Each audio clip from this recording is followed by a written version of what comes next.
Bodycount's a really intense arcade shooter. It's a back-to-basics shooter. It's all about the gun experience.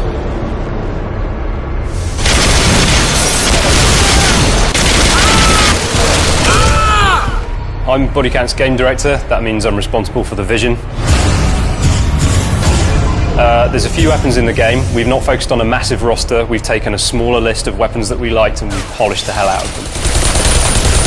I'm the principal weapon designer at Bodycount. Basically anything that lends itself to the presentation of the guns in the games I've had a hand on. Firing a weapon in real life is quite a visceral, dynamic experience, and we've tried to emulate that as best we can. I mean, through synchronization of things like rumble, pumping the field of view, rising the camera during the recoil, really trying to get that sense of that punch in the weapon coming through the TV, through the pad.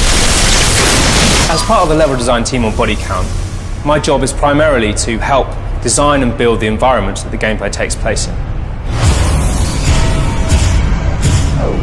For me as a designer, it's quite an important thing for the player to feel like they have a choice. And so, yeah, the weapons are big, they're very strong, pretty angry, and there's quite a lot of nuance in them. So we're really trying to get the player to understand them and, come to find their favourites.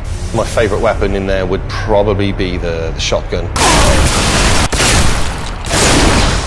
Really good fun to use up close. You can blow people off their feet, through windows, through walls, all kinds of things. I mean, it's a real satisfying gun to use. The intensity of Bodycount mostly comes from the shredding, so you're not able to hide anywhere very long, particularly if you're outdoors behind a pile of something. What you'll find is that as the bullets start flying, you actually take a lot of fire through cover, and that keeps you moving. So the cover lean mechanic in Bodycount is our attempt to introduce a non-sticky cover system for an FPS. So you grab the left trigger, it routes you to the spot in a semi-iron sight mode, but then you've got full range of movement on both the analog sticks that allows all that pivoting and weaving about. So what we're trying to do with the focus mode is bring the gun back so it's not covering the thing, but obviously the field of view widens, you go closer into the gun, the audio for the gun changes, then you can hear the internal workings of the gun a little bit more.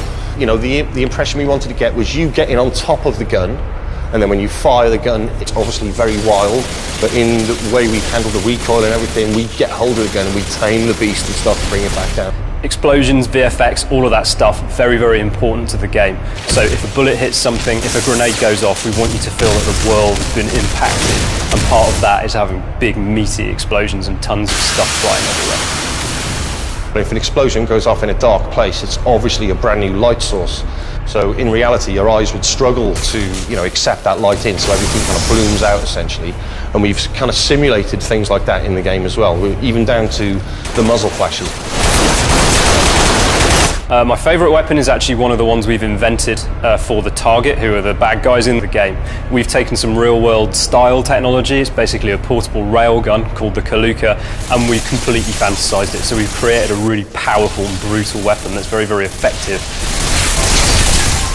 For me personally, it's got to be the shotgun every time. It forms two roles. Firstly, it's brilliant for shredding, especially in multiplayer. It's really useful for getting through those walls quickly. But also, if you've got an enemy between you and that wall, you'll blow them straight through. We've definitely done something that is different to everything else out there. It's dynamic, it's fun. FPS fans are going to enjoy Bodycount because it actually feels impactful to fire a weapon. We spent a lot of time crafting that and making it feel really, really violent. What we're trying to do is just make it all just crazy over the top.